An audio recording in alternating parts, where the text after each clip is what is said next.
So I want to thank everyone for coming today, and we're going to start where we left off from last week. We talked about our goals and what we want out of therapy. So this week we're going to reiterate on confidentiality, and that's we are going to create a safe space. Whatever we say in this group is going to stay in this group. We really want to respect each other and not talk over each other. So, since we don't really know each other, we're going to do a quick icebreaker activity just to kind of get to know each other, get us feeling comfortable. It's called Two Truths and a Lie. So you're going to say 2 true things about yourself and 1 lie, and then we have to guess. So Mr. Frank, you can go first. I'm 54 years old. Okay, 1 more. I live in Williamston. 1 more. I've got a green car. Okay, what do we think the lie is, guys? The green car. Okay, now Marsha, you can go.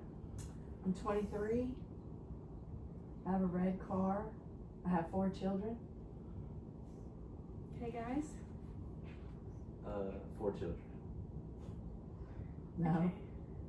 Franklin? 32. I drive a white truck, and I live in Pilsner. Frank, would you like to answer? The 32. Okay, great. So now we kind of got a little more to know each other. So now we're going to move on to what we're talking about. So today our group is going to focus on anxiety. So what is anxiety? So it's a response that we feel when we feel threatened or by someone or something. It's those worried thoughts and those fears. And a lot of times everyone has anxious thoughts, but it's an issue when they're affecting your daily life. So their persistence, you're not doing things that you normally do. So now that we kind of know what anxiety is, we're going to rate how anxious we feel today from 1 out of 10. 1 being the least, 10 being the greatest, like you feel very anxious. So we can start with Franklin. Rate your anxiety from 1 to 10. 6. Marsha? 5. 3.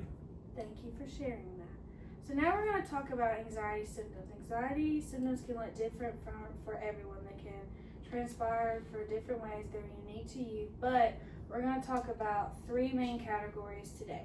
1 is physical. That's how your body is responding. The second one is behavioral. That's more of your actions. And then cognitive is how you are thinking, your thoughts. So we're each going to give an example. So physical, one example would be sweating, your heart's beating really fast, or you're shaking. So let's all go around and say one of our physical symptoms. How does your body feel when you feel anxious? Franklin, if you would go first. The shakes, really. Sweats. Okay, thank you for sharing. Fidgety, itching. Heart rate. Good job. Now, how is our behavior? Like, are we avoidant? Are we irritable? Are we restless? Franklin? Really irritable and try to avoid it. Very restless. Irritable. Okay, and now how are we thinking? You know, is it those racing thoughts? Are you just having those worried thoughts, irrational thoughts? Irrational thoughts. Worry. Worried. Perfect. So now we're going to focus on CBT. CBT stands for Cognitive Behavioral Therapy, and that it explains how we think and how our emotions transpire in our behaviors. So if we look at this, it has 3 main components. It's our thoughts, emotions, and behaviors, and all of them are intertwined. And when we are anxious, a lot of times we have those negative and irrational thoughts, and that causes us to have certain emotions and feelings, and that eventually affects our behaviors, how we act and do things. So now we're going to talk about a CBT technique called the cycle of anxiety. So it has 4 main components. It has 1 is triggers. The second one is our thoughts. The third one is our feelings. And the 4th one is our behaviors. So we are going to go through it one at a time. So triggers is what is provoking your anxiety. It's what is leading to it.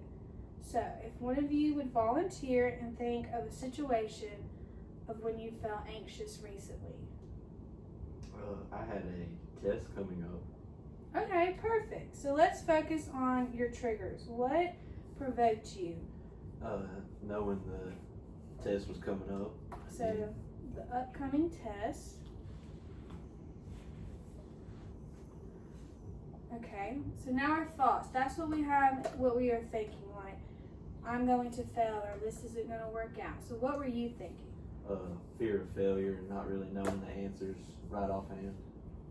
And a lot of time our thoughts can be catastrophic, which is where we have the worst outcome. We have that what if thinking, what if I'm going to fail? Or the all or nothing where it's really black and white. And a lot of times we have to address those thoughts because, as we talked about with the CBT, it transpires to other feelings. So your feelings is your emotional response. So what would you say your emotional response would be? More of a panic and uneasy feeling. Okay. And what would you say your behavior would be? How did you react? Actually, like avoiding and procrastinating, Right. studying. So I'm glad you said that, because a lot of times when we are anxious, we tend to avoid a situation because it gives us immediate relief. But in the end, it does not give us long-term peace because we are not addressing this emotion. So, just to review, the cycle of anxiety is where we go through the triggers, our thoughts, our feelings, and behaviors. And this is important to do because it shows us the pattern of our anxiety. So if we want to address our anxiety, we have to figure out what the pattern is. Why do we keep having these anxious thoughts? So, your homework for this week is to, anytime you have an anxious situation, I want you to write down these 4 things. Work through the CBT technique where you're identifying what is triggering me, what is causing these emotions, what am I thinking, what are those thoughts, how do I feel, and how am I reacting to the situation. Because next week we're going to focus on what is fueling our anxiety, and this will help us determine that, and then we will work on coping mechanisms that we can help decrease our anxiousness. So thank you for coming. Thank you.